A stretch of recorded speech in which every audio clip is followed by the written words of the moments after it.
Are you aware that lemons are not naturally occurring? They're a hybrid fruit. Somebody, somewhere, decided to cross a bitter orange with a citron, which means the whole line we love about how when life gives you lemons and all that isn't just a misleading statement, it's actually just wrong at the root. It's a faulty premise. Life didn't give us lemons. We made them. We selected for that particular mix of sharp and sour, stabilized it, cultivated it, spread it, and then turned around and used that fruit as a metaphor for unfairness and misfortune. And that's the part that interests me. Not so much the knowledge, but the wisdom that comes from it. Because once you see it for what it is, it aligns almost perfectly with another idea that I keep circling. The idea that the happiness you're looking for in life has to come from the place you're looking from. I get that a statement like that sounds like something you'd find on a beige background in a wellness office right next to a live, love, laugh picture frame full of stock photos. But under it, if you scratch the surface, there's a fairly blunt but accurate claim. There is no experience of happiness that bypasses the structure of your own perception.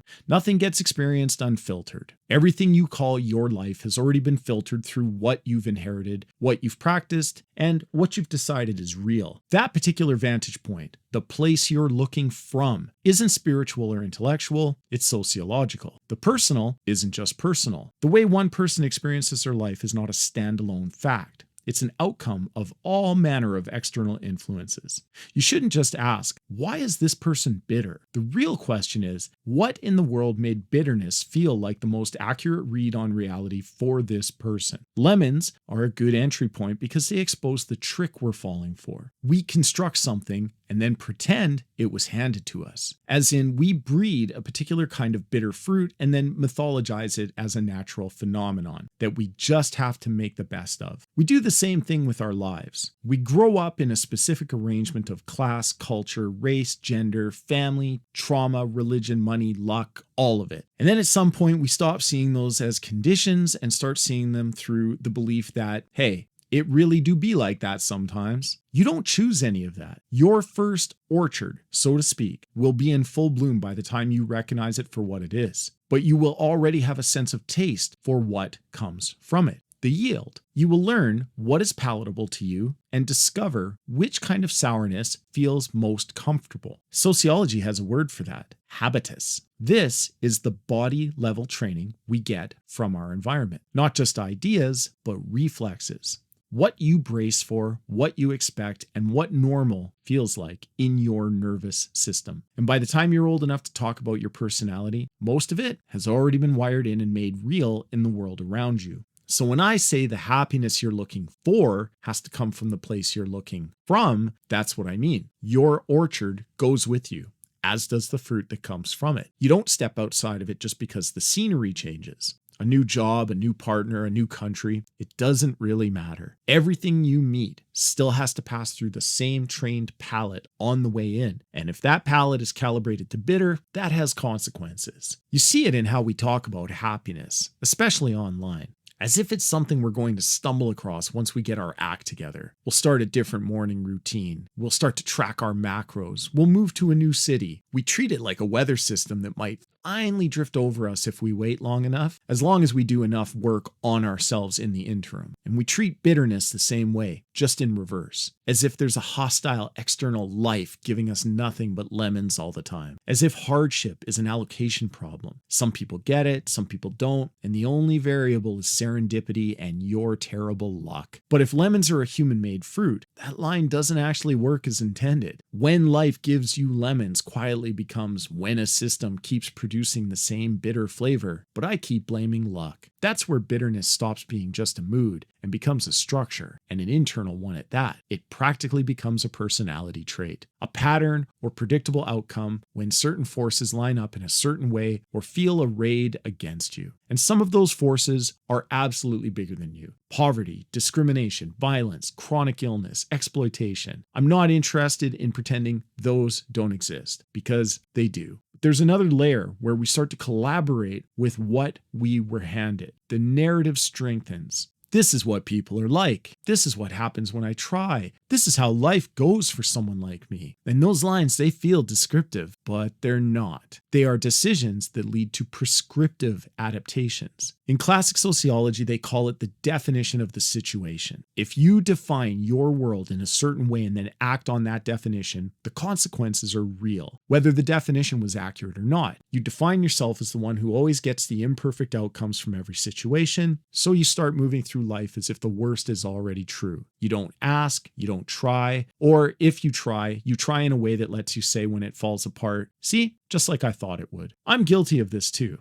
I have an overwhelming fear of success that often leads to compromises that I nearly always regret. But that's not life giving me lemons. That's my lemon tree bearing the precise fruit I cultivated throughout my life. One of the significant issues with this is that over time, that outlook can develop a moral edge. And it's a moral edge that is one part defense mechanism and one part self-limiting belief. But it's 100% bitter fruit. And this is the part that interests me most in the bitter life schema, the moralization of it. Bitterness starts to feel like proof that you're somehow more awake than those around you. This is all just cynicism masquerading as maturity. It's the language of the aggrieved. This is what happens when we start treating our own damage as a credential. And if that's the standard, what does happiness look like inside that frame? At best, suspicious. At worst, a complete betrayal. Any part of you that feels good for too long begins to look like it's sold out. You're either hiding from the truth or you just haven't been hit hard enough by it yet. And that's what I mean when I say bitter almost becomes moral. It isn't just, this is how I feel. It's,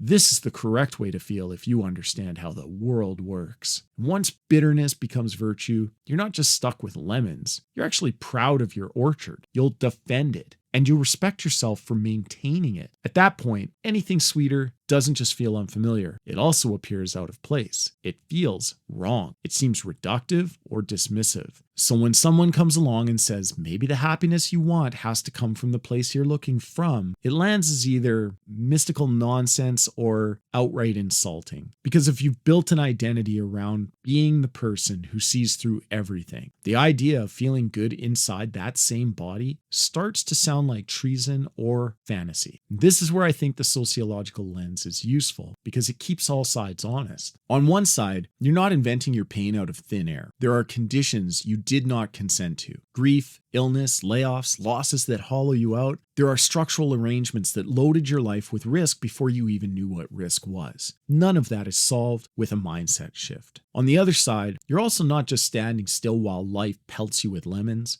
You're in the field as well. You're pruning, watering, and replanting, often without realizing it. You're repeating definitions that once protected you, maybe, long after the conditions that required them have changed. You're letting certain stories about yourself grow wild and pulling others up by the roots because they don't match who you think you need to be. That's social construction at inception. It's an emotional inflection point. We build patterns, then we forget we build them, then discuss them as if they had always been there. This is just who I am. Nothing ever really works out. Happy endings are for other people. You can sense the orchard in those lines. You can discern the habitus in every single one of those statements. And you can sense the mental trap. So what do you do with that, if anything? I'm not interested in bolting a 5-step program onto the end of this and calling it a solution. That's not my role, and full disclosure, sociology is often heavily criticized for not providing solutions. But I didn't bring this up to sell a course or convince you to sign up for my non-existent newsletter. This examination is for your edification. Nothing more than that if you don't want to take it any further. But I also don't think it's enough to shrug and say, well, systems are powerful, and just slink away without giving it any more thought. It is what it is, leaves a lot to be desired as a battle cry. If there's a how here, though,